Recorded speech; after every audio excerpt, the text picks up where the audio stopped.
125 kes baharu jangkitan COVID-19 disahkan di negara Brunei Darussalam hari ini, membawa jumlah keseluruhan kepada 13,446 kes.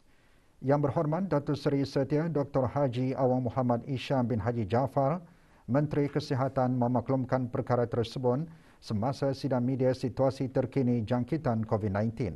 Sidang media berlangsung petang tadi di Dewan Al-Afiah Kementerian Kesihatan.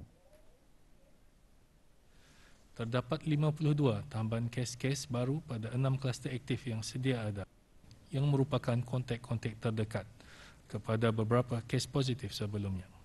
Sementara itu, terdapat 7 kluster baru telah dikesan yang melibatkan 31 kes. Kesemua kluster-kluster baru ini adalah merupakan kluster kediaman, di mana 4 daripadanya iaitu kluster Ban 2A, Construction Staff House, kluster Ban 5, Construction Staff House, kluster Jalan Pasir Berakas Staff House dan kluster Buyan Construction Staff House adalah kluster rumah yang menempatkan pekerja-pekerja syarikat berkenaan. 2 kluster telah ditutup setelah tidak ada kes dikesan di dalam kluster berkenaan selama 28 hari.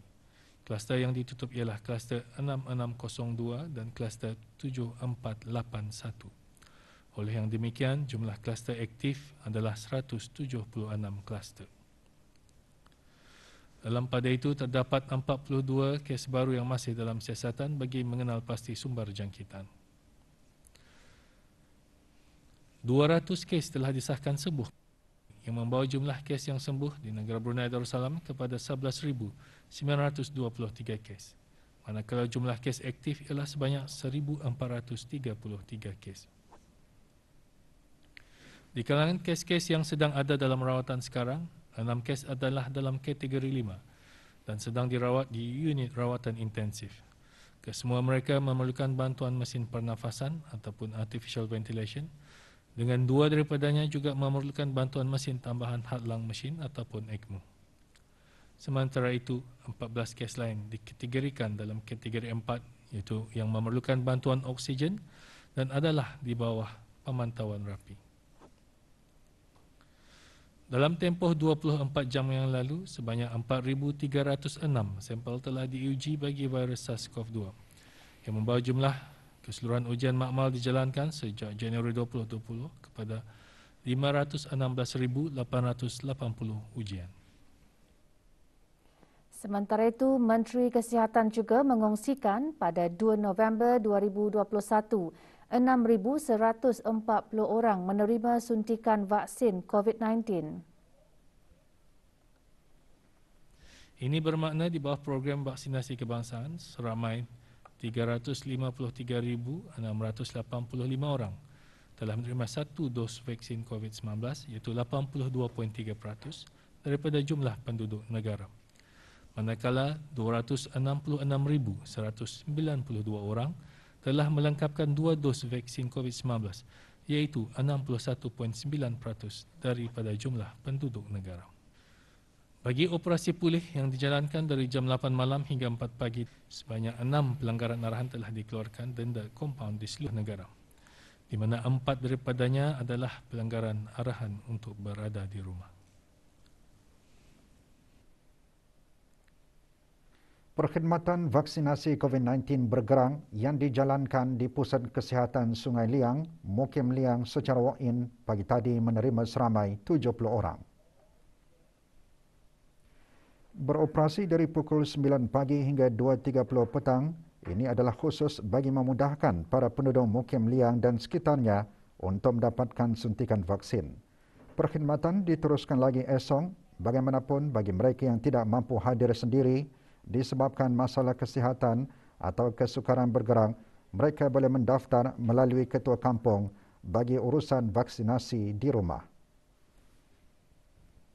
Sekarang saya berada di tempat vaksin klinik Sungai Liang dan berbanyak-banyak terima kasih atas saranan daripada MOH untuk kami mendapatkan vaksin secara walk-in. Sangat bergembira untuk mendapat layanan dari Kementerian Kesihatan. Negara Brunei Darussalam menyertai 110 buah negara meluluskan deklarasi para pemimpin mengenai hutan dan penggunaan tanah. Deklarasi tersebut diluluskan pada persidangan hutan dan penggunaan tanah semasa sidang kemuncak pemimpin dunia yang diadakan selama 2 hari di Glasgow, United Kingdom.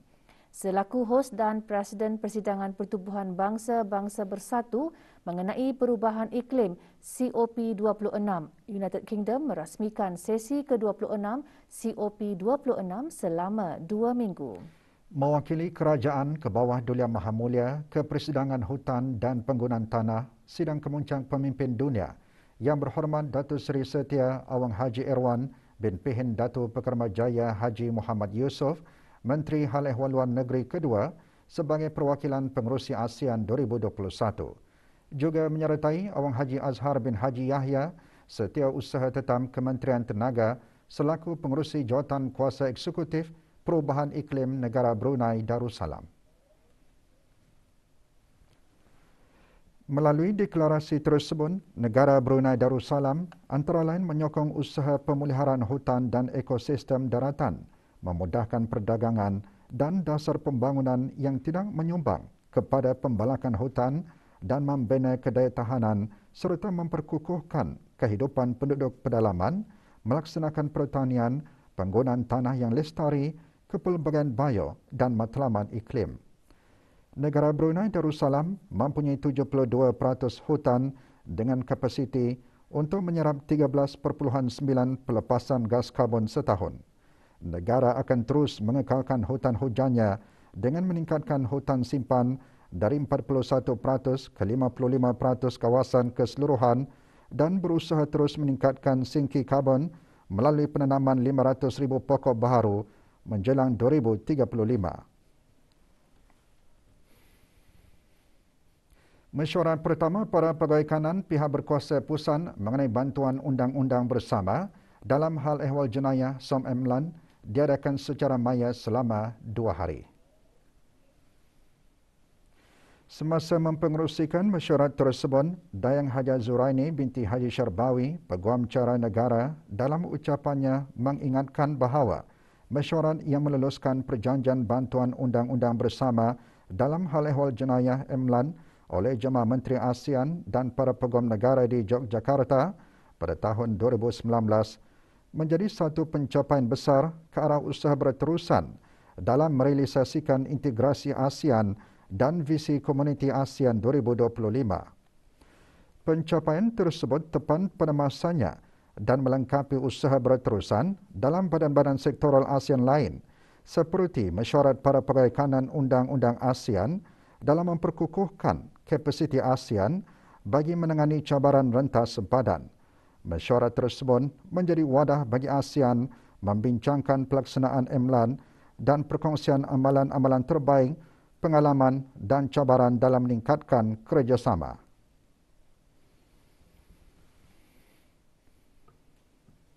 Seorang penduduk tetap negara Brunei Darussalam berumur 37 tahun hari ini didakwa di Mahkamah Magistrate Bandar Seri Begawan di bawah kesalahan Akta Pencegahan Rasuah Penggal 131.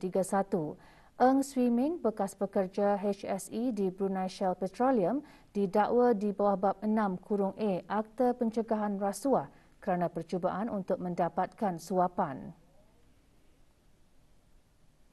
Siasatan yang dijalankan oleh Biro Mencegah Rasuah mendapati pada sekitar November 2017, Eng Swee Ming telah cuba untuk mendapatkan suapan sebanyak RM8,000 daripada pengarah urusan Tagline Solutions Narayan Berhad sebagai dorongan untuk menghasilkan penilaian green banding bagi syarikat tersebut.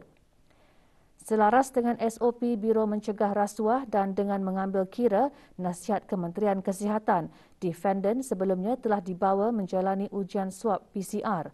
Setelah keputusan ujian swab negatif, defendant dihadapkan ke Mahkamah Magistrate secara dalam talian di premis Biro Mencegah Rasuah seperti yang dibenarkan di bawah bab 7(a) Akta Mahkamah Rendah.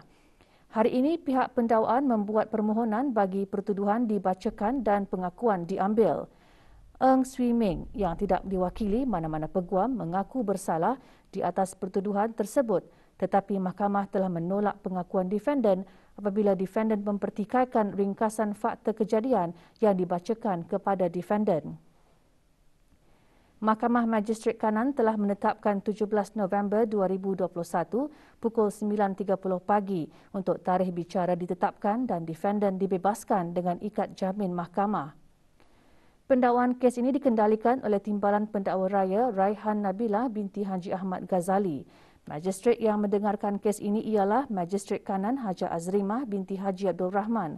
BMR mengingatkan orang ramai bahawa menerima atau menawarkan rasuah kepada mana-mana orang adalah satu kesalahan yang serius. Defendant didakwa di bawah bab 6(a) Akta Pencegahan Rasuah. Oleh kerana kes ini melibatkan kontrak dengan badan awam, maka pendakwa raya telah merujuk kepada hukuman yang lebih tinggi di bawah bab 7 yang membawa hukuman penjara 10 tahun dan denda RM30,000. Hari Peladang Petani Penternak dan Nelayan disambut setiap 1 November khusus untuk mengiktiraf sumbangan para pengusaha pertanian, perikanan, penternakan dan agri makanan dalam membangun ekonomi negara. Pelbagai acara disusun sempena hari tersebut, antaranya ceramah atau seminar yang diadakan secara maya. Tema Hari Peladang Petani Penternak dan Nelayan 2021 ialah Hasil Segar Peladang Petani Penternak dan Nelayan kita ni.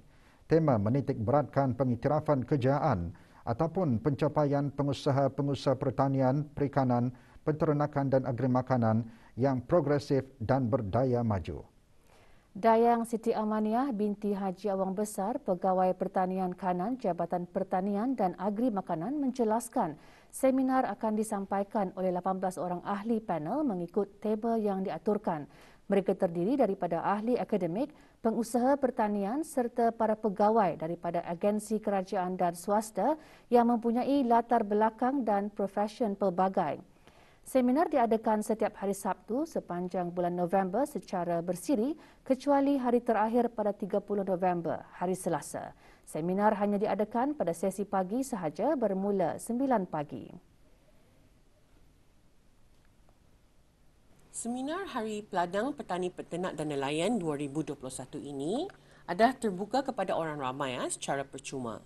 Pihak Jabatan Pertanian dan Agri Makanan akan menyediakan pautan Zoom dan YouTube untuk mengikuti seminar secara live setiap minggu melalui laman sesawang jabatan ataupun Instagram serta poster-poster yang akan dikongsikan melalui media massa.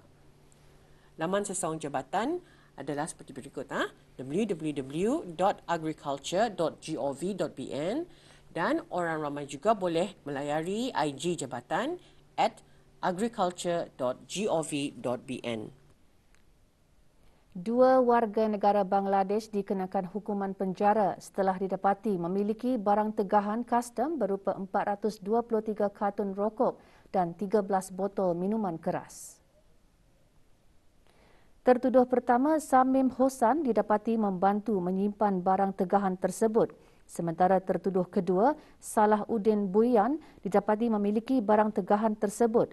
Kedua-dua tertuduh dikenakan denda berjumlah RM338,400 namun gagal membayar denda berkenaan dan dikenakan hukuman penjara selama 34 bulan mulai 3 November 2021. Semua barangan tegahan dirampas untuk dimusnahkan. Sejak operasi pulih mulai dikuatkuasakan pada 4 Oktober lalu, sejumlah 592 pelanggaran kesalahan telah didapati dan diambil tindakan kompaun. Pemantauan di hari ke-30 semalam mencatatkan 6 pelanggaran kesalahan terdiri daripada 5 kesalahan di daerah Brunei dan Muara dan 1 kesalahan di daerah Belait. Pelbagai usaha mencakupi aspek pematuhan prosedur operasi standard telah dan sering diwar-warkan oleh pihak kerajaan kepada masyarakat melalui pelbagai medium-medium komunikasi. Akan tetapi masih ada lagi yang didapati tidak mematuhi SOP tersebut dan melanggarnya.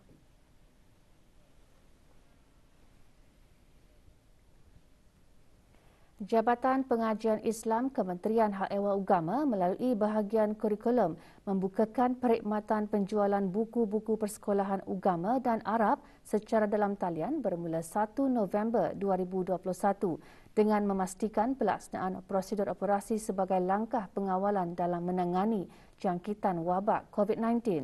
Perkhidmatan seumpamanya dilaksanakan bukan hanya bagi memenuhi keperluan dalam tempoh pandemik, bahkan akan terus dilaksanakan sebagai satu usaha Jabatan Pengajian Islam meningkatkan lagi kualiti perkhidmatan yang sedia ada melalui pendekatan perkhidmatan secara dalam talian bagi sama-sama mendukung dasar kerajaan dalam plan ekonomi digital. Melalui perkhidmatan tersebut, orang ramai boleh menghubungi talian 833-0062 atau menghantar pesanan ringkas melalui aplikasi WhatsApp atau Telegram bagi sebarang pesanan pembelian atau maklumat lanjut mengenainya.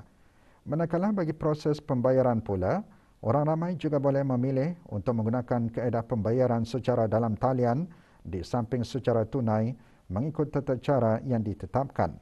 Perkhidmatan penjualan buku secara dalam talian dihasrat dapat memudahkan orang ramai, khususnya para ibu bapa atau penjaga dan warga sekolah membeli dan memiliki buku-buku tersebut.